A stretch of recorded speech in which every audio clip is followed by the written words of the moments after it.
আজ চলে গেছিলাম নিউ মার্কেট গঙ্গারাম। ওখানে নাকি এক দাদু গত 15 বছর ধরে ব্যবসা করছে ভাপা পিঠা।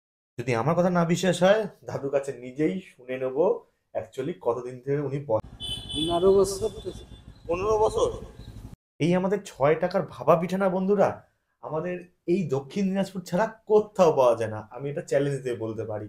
এই সেই নলেন গুড় দিয়ে, আমাদের এখানকার নলেন গুড় এত ফেমাস, এই গুড় দিয়ে 6 টাকার মধ্যে পার পিস দেওয়া এই ডেটে যা তা ব্যাপার না বন্ধুরা। আমাদের এই গঙ্গারামপুর নিউ মার্কেটে এই দাদুর কাছে কে কে ভাপা পিঠা খেয়েছো কমেন্ট করে জানাও বন্ধুরা। ভিডিওটা ভালো লাগলে লাইক কমেন্ট শেয়ারটা করতে কিন্তু একদম ভুল। ভাপা পিঠা রেডি টু সার্ভ এনে নিলাম হাতে। ইস, গরম! ওয়াও, কি সুন্দর দেখতে! একটু ফাটিয়ে দেখাচ্ছি বন্ধুরা, কি সুন্দর নারকেল ভিতরে, গরম গরম ঢুকে দিলাম মুখে। ও ওয়াও, কি সুন্দর! অসাধারণ! সেই সেই! টাটা।